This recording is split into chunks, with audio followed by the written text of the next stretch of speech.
Bonjour, Jean-Philippe Lavigne, je suis PUPH au CHU de Nîmes dans le service de microbiologie et hygiène hospitalière. Et je vais donc vous présenter mon projet interrégional en 5 minutes.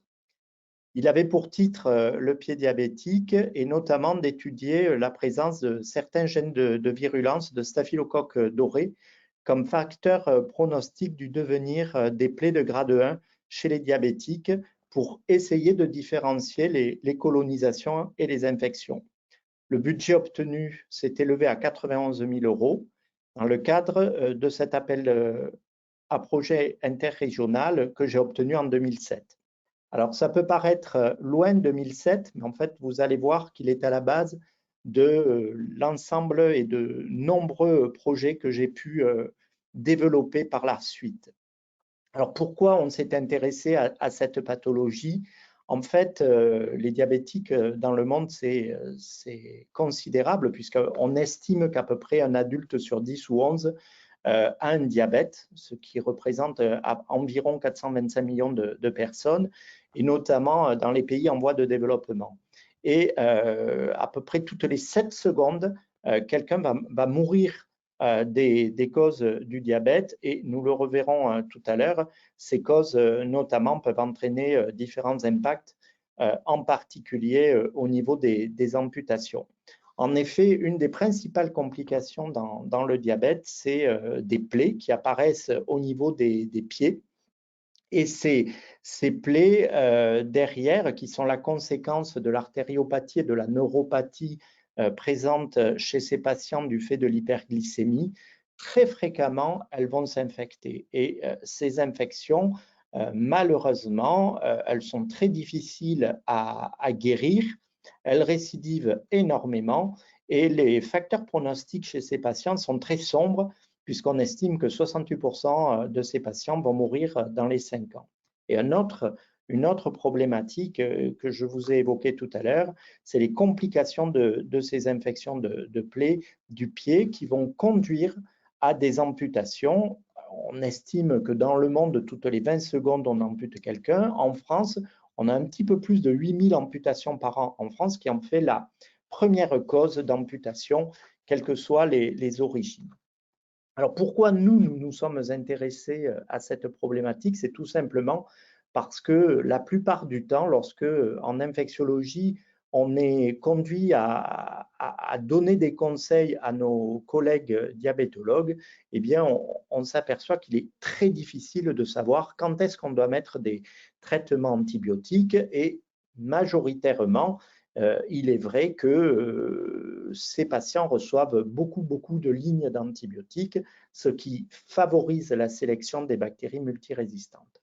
Le problème majeur au niveau de ces plaies, c'est d'arriver à faire la distinction entre infection et colonisation.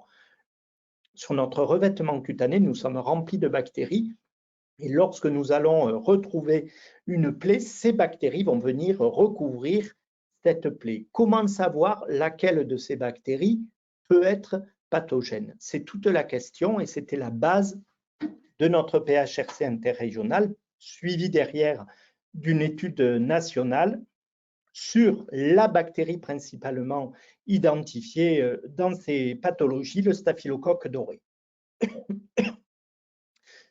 Alors, où on en est de la réalisation? Eh bien, tout simplement, à partir de cette étude, nous sommes arrivés à identifier en fonction des grades cliniques.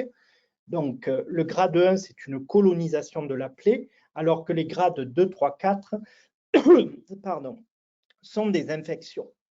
Et le principe a été d'arriver, à partir de nos staphylocoques dorés, à voir si ces bactéries-là étaient exactement les mêmes, avaient le même comportement dans les grades 1 par rapport aux grades 2, 3, 4. Et nous nous sommes aperçus à partir de 2 modèles que non. En fait, nous avions au niveau des grades 1 colonisés des souches qui étaient beaucoup moins virulentes que dans les grades infectés. Et ces souches, nous les avons étudiées génétiquement et nous nous sommes aperçus qu'en fait, elles intégraient à l'intérieur une insertion d'un phage qui était là, présent, très difficilement excisable, et ce phage-là avait énormément de conséquences dans le métabolisme de cette bactérie puisqu'il lui entraînait une perte majeure du pouvoir d'invasion de ces staphylocoques dorés. Finalement, grâce à ce PHRC, nous sommes arrivés à développer un outil diagnostique qui nous permet maintenant de dire, bien, je suis sur un staphylocoque doré colonisant, je n'ai pas besoin de traiter mon patient par des antibiotiques, je suis en présence d'un staphylocoque doré infectant, il me faut absolument traiter ce patient par antibiotiques.